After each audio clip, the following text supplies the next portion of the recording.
My son-in-law texted me, "Let me know when the will reading is. I just want my millions."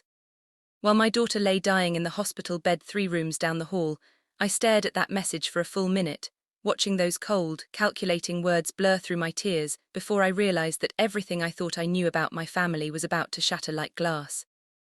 The man I'd welcomed into our lives, who'd held my daughter's hand at their wedding and called me mom for 7 years, had just revealed exactly what kind of monster he really was. If you're watching this, subscribe and let me know where you're watching from. Let me back up and tell you how we got here. Because this story starts 3 weeks earlier when I still believed I was a grieving mother-in-law instead of what I actually was, the next victim on a very carefully planned hit list. It was a Tuesday morning when Dr. Martinez first used the word terminal about my Sarah's cancer. I remember because I was holding her hand when he said it, and I felt her fingers go completely still in mine. 43 years old, mother of 2, and suddenly we were talking about months instead of years. The doctor was professional, kind even. But when you've been a nurse for 38 years like I have, you know the difference between hope and preparation for goodbye. Sarah took it better than I did. Honestly, she asked about treatment options, about time frames, about what we needed to do for her boys. Meanwhile, I sat there thinking about all the things we'd never get to do together again. No more Christmas mornings watching her face light up when the boys opened their presents. No more Sunday afternoon phone calls that stretched into the evening. No more of her terrible cooking that I pretended to love because she tried so hard. That's when her husband Marcus walked in, checking his phone instead of looking at his wife who just received a death sentence. "How long is this going to take?" he asked, not even bothering to sit down. "I've got that conference call with the investors at 2. Dr. Martinez explained the situation again while Marcus scrolled through emails. When the doctor finished, Marcus finally looked up. "So what's the timeline we're looking at here? I need to know for planning purposes." Planning purposes. Like he was scheduling a renovation instead of watching his wife die. But Sarah just squeezed my hand and said, "Marcus has been working so hard on this new business venture. I don't want my illness to derail his success." Even then, even knowing what I know now, part of me thought maybe I was being too harsh. Maybe different people process devastating news differently. Maybe his coldness was just shock and underneath he was falling apart like the rest of us. But when we left the hospital and he immediately started making phone calls about repositioning assets and timeline adjustments, something cold settled in my stomach. That night he ordered Chinese takeout instead of cooking for Sarah like he usually did, claiming he was too stressed to focus on meal prep. When I offered to make her favorite soup, he waved me off. "We're trying to maintain normally here, Mom. Sarah doesn't need to be treated like an invalid yet." Yet, as if he was already counting down to when she would be. The next 3 weeks passed in a blur of doctor appointments, insurance paperwork, and watching my daughter try to pretend everything was normal while her husband acted like a man preparing for something other than grief. Marcus started working late every night, claiming the new business needed intensive attention during this crucial phase. He'd come home after Sarah was asleep, grab a beer, and spend hours on his laptop doing what he called essential planning. When I suggested he might want to spend more time with his wife while he still could, he looked at me like I'd suggested he quit his job and become a street performer. "Joanne, someone has to think about the practical matters. Sarah's medical bills are going to be substantial. The boys' college funds can't just evaporate because we're being emotional instead of strategic." Strategic, he used that word a lot during those weeks. Everything was strategic planning, strategic positioning, strategic thinking. Never once did I hear him use words like love or grief or how he was going to miss her. But it was the phone calls that really started to worry me. Hushed conversations that stopped the moment I walked into a room. References to timeline acceleration and moving up the schedule. When I asked Sarah about it, she just smiled sadly and said Marcus was trying to secure their financial future before the medical bills started piling up. "He's being so responsible, Mom," she told me one afternoon while Marcus was allegedly at another investor meeting. "I know he seems distant, but he's just trying to take care of everything so I don't have to worry." I wanted to shake her and tell her that responsible husbands don't discuss timelines and asset repositioning when their wives are dying. Responsible husbands hold hands and cry and make bucket lists and spend every possible moment soaking up whatever time they have left. But Sarah had always seen the best in people, sometimes to her own detriment. The first truly alarming moment came when I overheard him on the phone with someone named Trevor. I'd come by unannounced with Sarah's favorite magazines and let myself in with the spare key she'd given me years ago. Marcus was in his home office, door cracked open, speaking in the low, urgent tone he'd been using a lot lately. "No, we can't wait that long," he was saying. "The window is narrowing faster than we anticipated. We need to move to phase 2 by next week at the latest. Phase 2. I stood frozen in the hallway, magazines clutched against my chest, trying to make sense of what sounded less like business planning and more like military strategy. The documentation is already in place, Marcus continued. Once the main obstacle is removed, everything else should proceed smoothly. The beneficiary changes were processed last month, and the insurance company confirmed the policy is fully active. Beneficiary changes, insurance policies, main obstacle removed. My blood went cold as I realized what I was hearing. The main obstacle wasn't a business competitor or a financial hurdle. The main obstacle was my daughter. I backed away slowly, my mind racing. When Sarah came downstairs 20 minutes later, pale and thin, but still beautiful, still trusting, I couldn't bring myself to tell her what I'd heard. How do you tell your dying daughter that her husband might be planning to help her along? Instead, I smiled and handed her the magazines and told her I loved her, all while my brain screamed warnings that I didn't yet have the courage to voice. That was my first mistake, but it wouldn't be my last. Sarah died on a Thursday morning in March with both boys holding her hands and me stroking her hair, while Marcus stood by the window making what he claimed was an urgent business call. Even in those final moments, he couldn't be fully present. When the monitors went flat and the nurses came in with their gentle efficiency, Marcus hung up his phone and approached the bed with what I can only describe as carefully practiced grief. "I'm so sorry for your loss," the doctor said to both of us. But Marcus was already checking his watch. "What happens next?" he asked. "In terms of procedures, I mean timeline for arrangements and that sort of thing." The doctor looked taken back by the clinical tone, but explained about death certificates and funeral home notifications. Marcus nodded like he was taking notes for a project presentation. Meanwhile, I sat there trying to process that my daughter was gone, really gone, and her husband was treating her death like a business transaction. The boys, 13 and 11, were devastated, but handling it better than their father was pretending to. James, the older one, kept asking when Daddy was going to stop making phone calls and help them plan the service. Tyler, my sensitive youngest grandson, just kept staring at Marcus with a confused expression, like he was trying to solve a puzzle. "Dad seems happy," Tyler whispered to me, while Marcus was in the hallway supposedly handling urgent arrangements. "Is that normal when somebody dies?" I didn't know how to answer that without planting seeds of suspicion in a grieving 11-year-old's mind. So I just hugged him tighter and promised him we'd get through this together, all of us. Even though I was starting to doubt Marcus belonged in that equation. The funeral was scheduled for the following Tuesday. Marcus insisted on handling all the arrangements himself, claiming he wanted to spare everyone else the burden of difficult decisions. When I offered to help with the flowers or the programs or anything at all, he politely but firmly declined. "I've got everything under control, Mom," he said, using that patient tone people use when they're managing someone they consider incompetent. "The best thing you can do is focus on supporting the boys through this difficult transition. Even grief was becoming corporate speak in his mouth, but it was the guest list conversation that finally convinced me something was seriously wrong. I'd assumed we'd be notifying Sarah's college friends, her book club, the neighbors who'd become like family over the years. Instead, Marcus presented me with a list of names I'd never heard of. Business associates, he explained, people who'd been important to Sarah's life in ways I apparently didn't understand. "What about Jenny and Rebecca from her book club?" I asked. "They've been calling every day asking about arrangements." Marcus waved dismissively. "Sarah outgrew those relationships years ago." She told me she found their conversations superficial and draining. This service needs to reflect who she really was in her final years, not who she used to be. I stared at him in disbelief.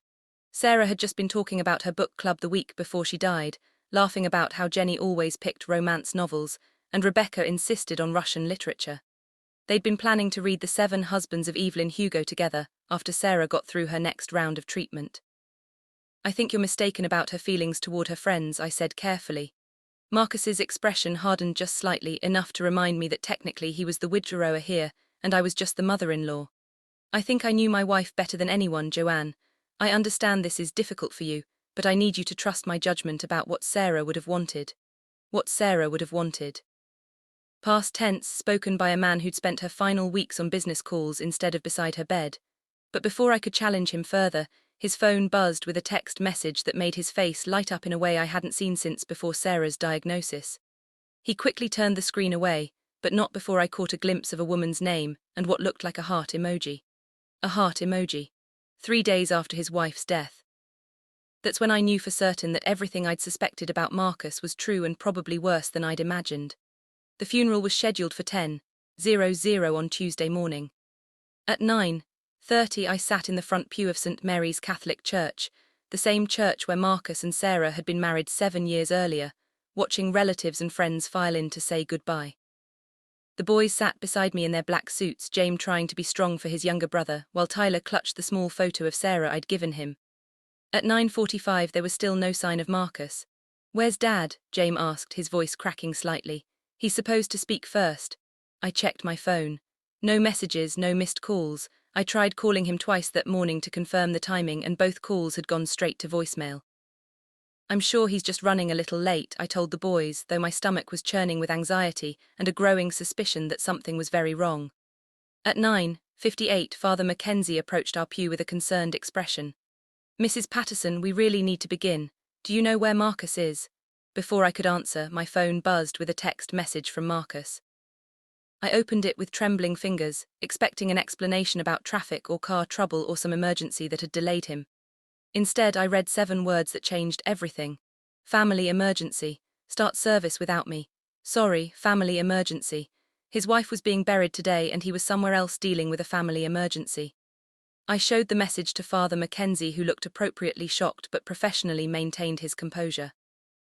"Well," he said quietly, "I suppose we'll need to adjust the program slightly." Adjust the program? As if the absence of the widower at his wife's funeral was just a minor scheduling conflict. The service proceeded without him, with me giving the eulogy I'd prepared as backup, and Sarah's sister flying in from Denver to share memories of their childhood. The boys held up remarkably well, though I could see James' confusion and anger building as the minutes ticked by, and his father remained mysteriously absent. After the service, as we stood outside the church, accepting condolences and trying to explain Marcus's absence without sounding as bewildered as we felt, my phone rang, unknown number, "Mrs. Patterson." The voice was male, professional, unfamiliar. "Yes, my name is Detective Rodriguez with the County Sheriff's Department. I'm calling about Marcus Patterson. Are you his mother-in-law?" My blood went cold. "Yes, what's happened? Is he hurt?" "No, ma'am, he's not hurt. But we did want to let you know that we have him and a woman named Crystal Morrison in custody, following a domestic disturbance call at a hotel about 30 m outside town. They were both intoxicated and apparently got into an argument that resulted in property damage." I stood there in my black funeral dress, surrounded by flowers and sympathy cards and people offering condolences for my daughter's death, while a police officer explained that my son-in-law had been arrested at a hotel with another woman on the day of his wife's funeral. "Ma'am, are you still there?" "Yes," I managed to whisper, "I'm here. He's asked us to call you about bail arrangements. Apparently his regular attorney is unavailable today." Bail arrangements. While Sarah's body was being lowered into the ground, Marcus was calling me from jail, asking for bail money so he could continue his hotel tourist with Crystal Morrison. "Mrs. Patterson." I looked at my grandsons, still too young to understand the full scope of their father's betrayal, but old enough to sense that something terrible was happening beyond just losing their mother. "Tell Mr. Patterson," I said clearly, "that he can call someone else for help. I'm at his wife's funeral." Marcus showed up at my house the next evening, still wearing the wrinkled clothes from his jail stay and reeking of desperation mixed with whatever cheap cologne Crystal Morrison apparently favored. I watched him through my front window as he stood on my porch, checking his phone and running his hands through his unwashed hair before finally working up the courage to ring the bell. I let it ring 3 times before answering. Call it petty. But after watching my grandsons cry themselves to sleep the night before because their father had missed their mother's funeral for a woman named Crystal, I figured Marcus could wait a few extra seconds. "Joanne," he said when I finally opened the door, his voice carrying that practiced tone of wounded sincerity that I was starting to recognize as his default setting for difficult conversations. "We need to talk." "Do we?" I asked, making no move to invite him inside. "Because I thought you might be too busy with your family emergency to chat." His face flushed red, but he pressed on. "Look, I know how this looks, but you don't understand the whole situation. Crystal and I were business partners. She's been helping me navigate some complex financial arrangements related to Sarah's estate, and yesterday was supposed to be a brief meeting to finalize some urgent paperwork before the banks opened this morning. Business partners, estate planning, urgent paperwork." Even his lies came wrapped in corporate terminology. "And this urgent paperwork required you to be intoxicated at a hotel 30 m away during your wife's funeral. We were celebrating closing a major deal that's going to secure the boys' college funds," he said, his voice gaining confidence as he warmed up to his story. Sarah would have wanted me to prioritize their financial future, even if it meant missing some of the ceremonial aspects of the day. Ceremonial aspects. He was calling his wife's funeral ceremonial aspects. I stared at him for a long moment. This man I'd welcomed into my family, who I'd trusted with my daughter's happiness and my grandson's well-being, standing there in his rumpled shirt with his rehearsed explanations. He looked smaller somehow, not physically smaller but diminished in that way people shrink when you finally see them clearly. "Where are the boys?" I asked. "They're fine. They're staying with Crystal for a couple days while I get some business matters sorted out. She's great with kids, and I thought it might be good for them to have a change of scenery after yesterday's difficult events." The boys were staying with Crystal, the woman he'd been arrested with at a hotel while his wife was being buried, the woman he claimed was just a business partner, but who was apparently qualified to babysit his grieving children. "I want to see them," I said. "That's actually part of what I wanted to discuss with you." Marcus' expression shifted, becoming more calculated. "I've been thinking about what's best for James and Tyler during this transition period, and I'm concerned that too much contact with people from Sarah's side of the family might make it harder for them to adjust to their new normal." New normal, transition period. The man spoke like he was implementing a corporate restructuring instead of raising traumatized children. "What exactly are you saying, Marcus?" "I'm saying that maybe it would be better for everyone if you took some time to process your own grief before resuming your relationship with the boys. They need stability right now, not confused messages about their father's choices or guilt about moving forward with their lives." I felt something cold and sharp settle in my chest. "You're cutting me off from my grandsons. I'm protecting them from additional emotional turmoil during an already difficult time." He corrected as if the distinction mattered. "Once things stabilize and they've had time to adjust, we can certainly discuss rebuilding family connections." Rebuilding family connections. He was talking about my relationship with my own grandsons like it was a damaged business partnership that might be worth salvaging if the terms were right. That's when I realized this conversation wasn't really about the boys at all. This was about control, about making sure I couldn't interfere with whatever Marcus had planned next. And suddenly, all those whispered phone calls and strategic timelines and talk about removing obstacles began to make perfect, terrifying sense. "Get off my property," I said quietly. "Joanne, I understand you're upset, but get off my property before I call the police and tell them I have concerns about a man who missed his wife's funeral to get drunk with his girlfriend and is now refusing to let the children's grandmother see them." Marcus' carefully composed expression finally cracked, revealing something cold and calculating underneath. "You don't want to make this adversarial, Joanne. You really don't." But I was already closing the door, my mind racing with plans of my own. I didn't sleep that night. Instead, I sat at my kitchen table with a yellow legal pad, writing down everything I could remember about Marcus' behavior over the past month, the mysterious phone calls, the references to timelines and strategic planning, the beneficiary changes he'd mentioned to his friend Trevor, the way he'd controlled every aspect of Sarah's funeral arrangements. By morning, I had 3 pages of notes, and a growing certainty that my daughter hadn't just died from cancer. She'd been helped along by a husband who was apparently in a hurry to collect on her life insurance policy and start his new life with Crystal Morrison. But certainty and proof are 2 different things, and I needed proof if I was going to protect my grandsons and get justice for Sarah. That's why I was sitting in the parking lot of Sunrise Elementary at 7:30 in the morning, waiting for the school buses to arrive. I knew Marcus's routine. He always dropped the boys off early for before-school care on Wednesdays because of his standing breakfast meeting with investors. If he was still maintaining his normal schedule, despite supposedly keeping the boys with Crystal, I might be able to catch them before school started. At 7:45, I saw Marcus's silver BMW pull into the drop-off lane. My heart broke a little when I saw James and Tyler climb out of the back seat, both boys looking tired and confused, but dressed for school like nothing had changed. Marcus didn't even get out of the car to walk them to the door. He just pulled away the moment their feet hit the sidewalk, leaving them to navigate their first day back at school after their mother's funeral entirely on their own. I waited until his car disappeared around the corner, then got out and approached the boys. Tyler saw me first and broke into a run, wrapping his arms around my waist with the kind of desperate hug that said everything about how he was really handling his father's new arrangements. "Grandma, where have you been? Dad said you needed time to feel better about Mom dying, but I wanted to see you yesterday, and he said maybe next week, but I missed you." "And slow down, sweetheart," I said, stroking his hair and trying to keep my voice calm even though my heart was breaking. I missed you too, both of you. James approached more cautiously, his 13-year-old skepticism already beginning to develop. Dad said you were having a hard time and needed space, but you seem fine to me. Smart boy, too smart for his own good probably, given what his father was likely planning. I'm fine, I assured him, and I would never need space from you two, not ever. Then why didn't you come see us? Tyler asked, his voice small and hurt. We stayed at Crystal's house and she has a big TV and she made pancakes, but they weren't like Mom's pancakes and I wanted to call you but Dad said not to bother you. Crystal's house. So they weren't just staying with her temporarily. They were living there, being fed by her, being told not to contact me. Marcus was already implementing his new family structure, with Crystal stepping into Sarah's role and me being systematically erased from the boys' lives. Listen to me carefully, I said, kneeling down so I was at their eye level. I want you both to know that no matter what anyone tells you, I will always be here for you. Always. If you ever need me or if anything ever feels wrong or scary, you can call me anytime, day or night. I pulled 2 small cards from my purse and handed one to each boy. I wrote my phone number on these cards and I want you to keep them somewhere safe where only you know about them. Can you do that for me?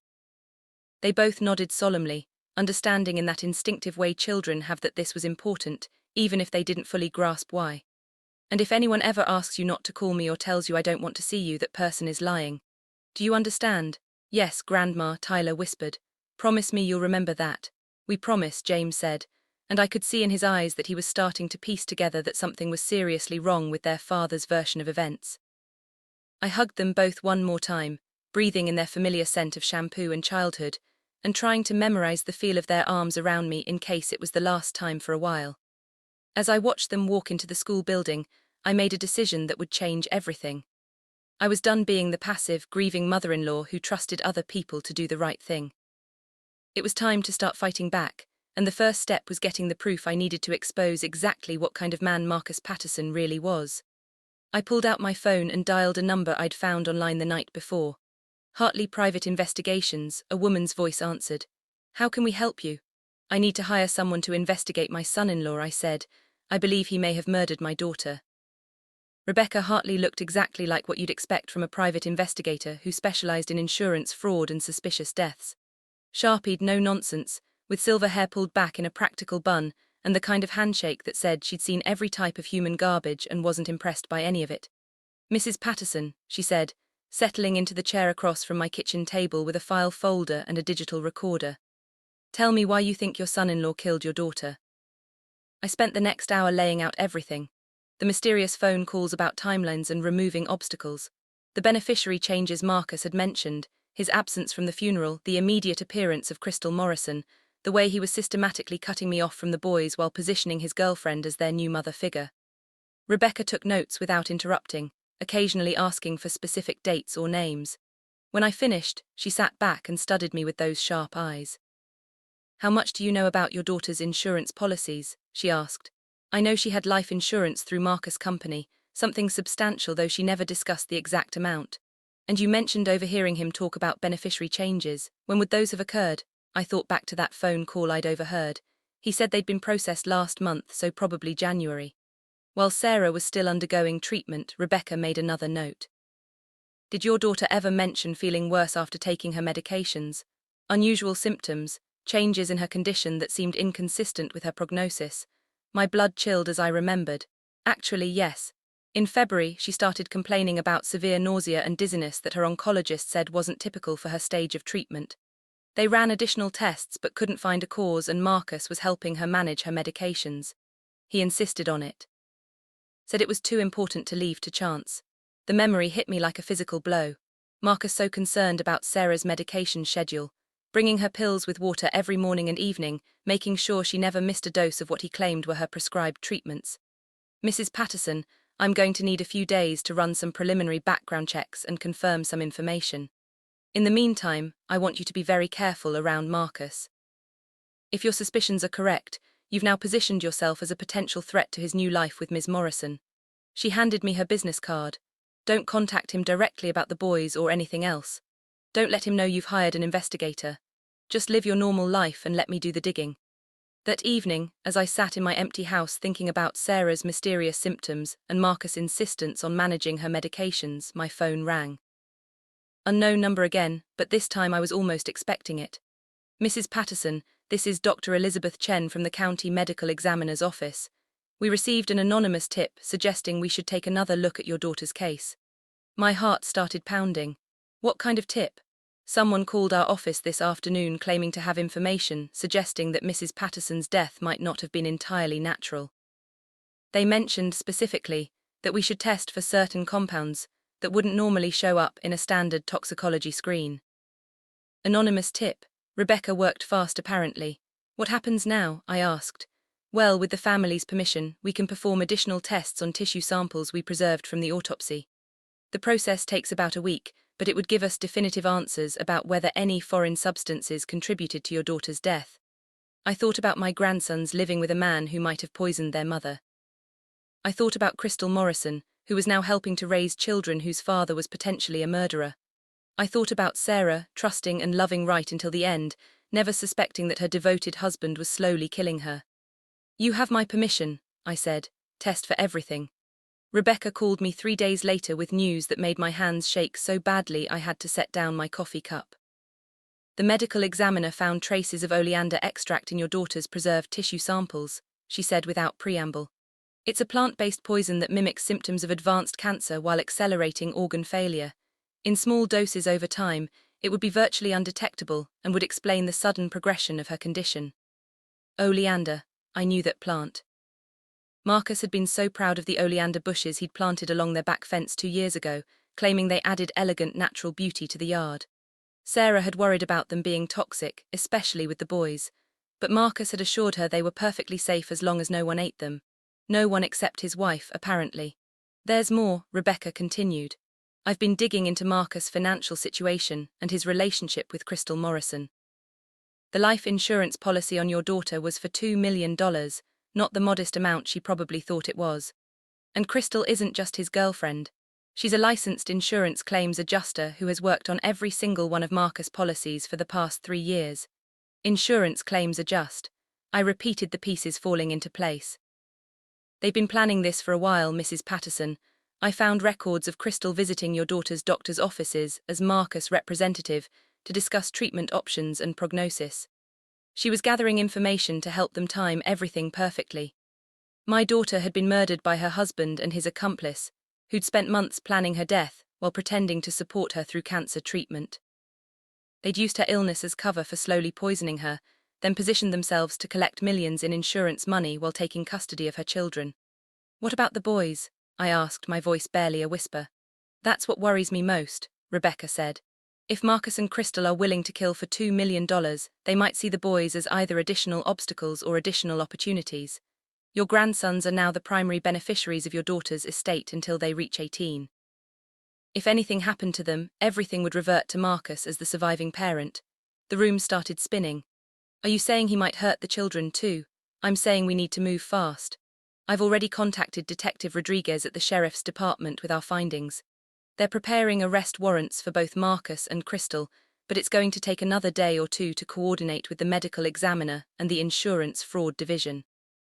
A day or 2 might be too long, I said, thinking about Tyler's small hand slipping the emergency phone number into his backpack, about James' growing suspicion that something was wrong with their father.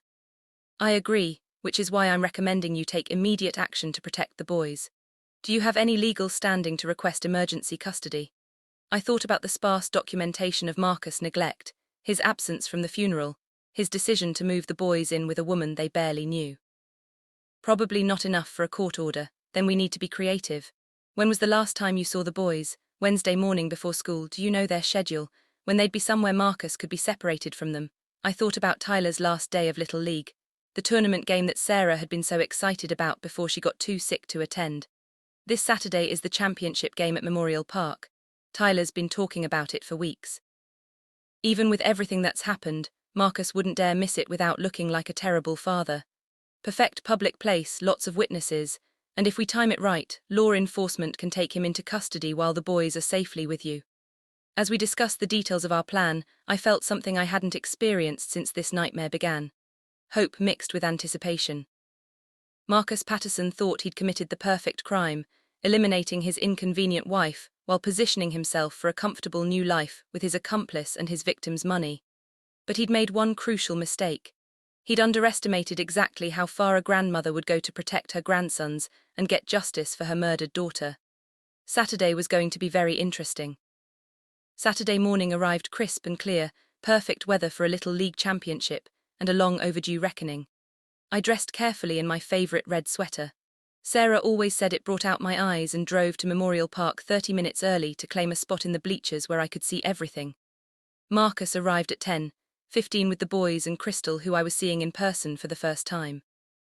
She was younger than I'd expected, maybe mid-30s, with the kind of calculated attractiveness that came from expensive highlights and strategic cosmetic work. She wore jeans and a team t-shirt, playing the supportive stepmother role with the dedication of someone who'd practiced it in front of a mirror. Tyler spotted me immediately and started to wave, but Marcus caught his arm and said something that made my grandson's face fall. From my position 20 ft away, I couldn't hear the exact words, but I could read the boy's body language. Disappointment, confusion, the particular kind of hurt that comes from being told the person you love doesn't want to see you. Crystal leaned down and said something to Tyler that made him nod reluctantly. Then she straightened up and scanned the crowd until her eyes found mine. For a moment, we stared at each other across the baseball diamond.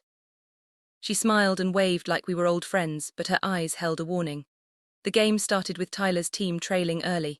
He struck out in the first inning, clearly distracted and upset. Marcus shouted encouragement from the sidelines, playing the devoted father role for the other parents, but I could see the calculating way he kept checking his phone and monitoring the park entrances. In the third inning, I got the text message I'd been waiting for from Rebecca. "Units in position, give us 5 minutes. Then start moving toward the concession stand." I gathered my purse and walked casually toward the food truck, my heart pounding but my steps steady. Behind me I could hear Crystal telling Marcus she was going to get sodas for the boys. A minute later she appeared beside me in line, her friendly mask still in place. "You must be Joanne," she said brightly. "I'm Crystal, I've heard so much about you." I turned to look at her. This woman who'd helped plan my daughter's murder and was now pretending to be a loving addition to my grandsons' lives. "Have you?" "Oh yes, Marcus talks about you all the time. He's so grateful for how supportive you've been during this difficult transition." Supportive transition. Even Marcus' lies came equipped with corporate terminology when filtered through his accomplice. "It has been difficult," I agreed, losing Sarah so suddenly, so unexpectedly. Something flickered in Crystal's eyes. "Cancer is terrible, so unpredictable." "Yes," I said, almost like she was being poisoned. Crystal's smile never wavered, but her hand tightened on her purse strap. "I'm sorry." "Oleander extract," I said conversationally, as if we were discussing the weather. "Fascinating plant, beautiful flowers, deadly if you know how to prepare it properly. Causes all the symptoms of advanced cancer while accelerating organ failure." Now her mask was slipping. "I don't know what you're talking about." "I think you do. I think you and Marcus planned this whole thing very carefully. The insurance policy adjustments, the medication management, the timeline coordination. Very professional work." Crystal glanced around nervously, probably looking for Marcus or calculating her escape routes. "You're obviously upset about your daughter's death, but you're not thinking clearly." "Actually, I'm thinking more clearly than I have in months. Clear enough to hire a private investigator. Clear enough to request additional toxicology testing. Clear enough to contact the Insurance Fraud Division and the Sheriff's Department." Her face went completely white. "You can't prove anything, can't I? Because Detective Rodriguez seems to think otherwise. In fact, he should be having a very interesting conversation with Marcus right about now." As if on cue, I heard a commotion from the direction of the bleachers. Raised voices, including Marcus, demanding to know what was going on. Crystal spun around to look, and that's when I saw the exact moment she realized their carefully planned new life was falling apart. "The boys," she said suddenly. "Where are the boys?" I smiled for the first time in weeks. "Safe, which is more than I can say for you and Marcus." That's when she ran. Crystal made it exactly 37 steps before Detective Rodriguez's partner tackled her next to the third baseline, sending her fake designer purse flying, and its contents scattering across the infield dirt. Among the lipstick and car keys, I could see what looked like a small vial of clear liquid and a syringe. The game stopped completely as parents and children watched 2 more police officers escort Marcus Patterson from the bleachers in handcuffs. He was shouting something about his rights and demanding his lawyer, but his voice had lost all its previous confidence without his carefully controlled environment and corporate speaking points. He just sounded like what he was, a desperate man watching his world collapse. Jaime and Tyler stood frozen by the dugout, their faces reflecting pure confusion and fear. I made my way toward them through the crowd of murmuring parents and curious children, my steps steady despite the chaos around us. Grandma, Tyler's voice was small and lost. What's happening to Dad and Crystal? I knelt down in front of both boys, taking their hands in mine. Around us, the police were efficiently processing the crime scene while trying to minimize the trauma for the other children present. Detective Rodriguez caught my eye and nodded. Everything was going according to plan. Your father and Crystal have been arrested, I said gently. They did some very bad things and now they have to face the consequences. What kind of bad things? James asked, his 13-year-old mind already working to piece together the adult complexities he'd been sensing for weeks. I looked at these two brave, confused boys who'd lost their mother and were now discovering that their father was her killer. How do you explain that level of betrayal to children who still believed in fairness and justice and the fundamental goodness of the people who are supposed to protect them? They hurt your mom, I said finally. They made her sicker than she already was, and they let her die when they could have helped her get better. Tyler started crying then, the kind of deep, wrenching sobs that come from a grief too big for an 11-year-old body to contain. James stood perfectly still, his face cycling through denial, anger, and finally a terrible understanding. Did Dad kill Mom? He asked directly. I could have deflected. I could have said we'd discuss it later when they were older and better able to process the information. But these boys had been lied to enough. They deserved truth even when it was devastating. Yes, I said, he did. James nodded slowly, like I'd confirmed something he'd been afraid to think but had suspected all along. What happens to us now? Detective Rodriguez approached us carefully, his expression gentle despite the handcuffs and police cars and general chaos of the arrest scene. Your grandmother has been approved for emergency custody, he told the boys. You'll be staying with her while we sort everything else out. For how long? Tyler asked through his tears. I thought about the legal proceedings ahead, the trials and testimony and eventual convictions. I thought about life insurance money that would now go to the boys' education and future instead of funding Marcus and Crystal's escape plan. I thought about the empty bedrooms in my house that had been waiting for grandchildren to fill them again. For as long as you want, I said, this is your home now. As we walked toward my car, leaving behind the baseball game and the police cars and the wreckage of Marcus Patterson's carefully constructed lies, Tyler slipped his small hand into mine. James walked on my other side, straight-backed and determined, already becoming the man he'd need to be to help his little brother through what was coming next. Behind us, I could hear Crystal screaming at the officers about immunity deals and cooperation agreements, apparently ready to throw Marcus completely under the bus in exchange for a lighter sentence. Even in custody, their partnership was dissolving into the same selfish calculation that had characterized their entire relationship. But I wasn't thinking about them anymore. I was thinking about Sarah and justice finally being served. I was thinking about two little boys who would grow up knowing their grandmother had fought for them when no one else would. Most of all, I was thinking about how much Marcus Patterson was going to regret the day he sent me that text message about millions and will readings, because he was about to discover that sometimes the biggest mistake you can make is underestimating a grandmother's love. Marcus Patterson was sentenced to life in prison without the possibility of parole on a Tuesday morning in September, exactly 6 months after Sarah's funeral. Crystal Morrison received 25 to life after her cooperation deal fell through when prosecutors discovered she'd been the primary architect of the murder plan. I sat in the front row of the courtroom with James and Tyler on either side of me, watching the man who'd called me Mom for 7 years learn what justice looked like. He'd aged dramatically during the months of trials and pretrial detention. His carefully maintained appearance had crumbled along with his defense strategy, leaving him looking exactly like what he was, a cold-blooded killer who'd murdered his wife for money. When the judge asked if he had anything to say before sentencing, Marcus stood and turned toward us. For a moment, I thought he might apologize, might show some shred of remorse for destroying his children's lives and murdering their mother. Instead, he said, I want my sons to know that everything I did was for their future financial security. James stood up then, my brave 13-year-old grandson who'd grown into a young man over these terrible months. We don't want your blood money, he said clearly, his voice carrying across the silent courtroom. We want our mom back. The judge had to call for order as Marcus's remaining family members, the few who'd still been supporting him, finally understood what kind of man they'd been defending. Tyler stayed seated beside me, but I felt his small hand squeeze mine in solidarity with his brother's words. That afternoon, we drove to Sarah's grave for the first time since the arrests. I'd been waiting until we could visit her as a family, with the truth finally revealed and justice finally served. The boys brought drawings they'd made in the art therapy sessions their school counselor had recommended. I brought yellow roses just like I used to bring for their grandfather when they were little. Do you think she knows? Tyler asked as we arranged the flowers on the headstone, about Dad going to jail and everything. I looked at my daughter's name carved in granite at the dates that bracketed a life cut far too short by the man who'd promised to love and protect her. I think she knows we fought for her. I said, I think she knows you boys are safe now. That evening, as I was helping Tyler with his homework and listening to James practice guitar in the living room, my phone rang. The caller ID showed the name of the insurance company that had been fighting the life insurance claim for months. Mrs. Patterson, this is David Wheeler from Mutual Life Insurance. I'm calling to inform you that the policy payout has been approved and will be transferred to the beneficiary's trust account within 72 hours. $2 million held in trust for my grandsons until they turned 18. Money that would pay for college, for opportunities, for the kind of future Sarah had dreamed of giving them.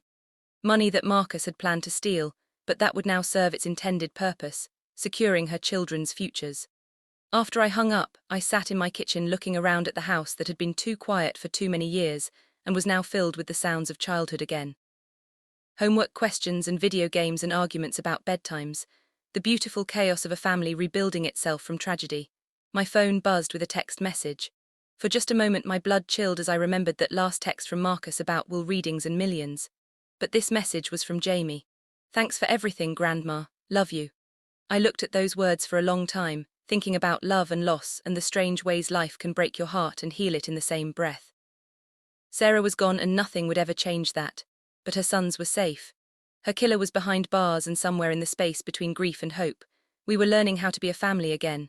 Marcus Patterson had thought he was so clever, planning the perfect crime and positioning himself for a comfortable future built on murder and deception. But he'd forgotten one crucial detail.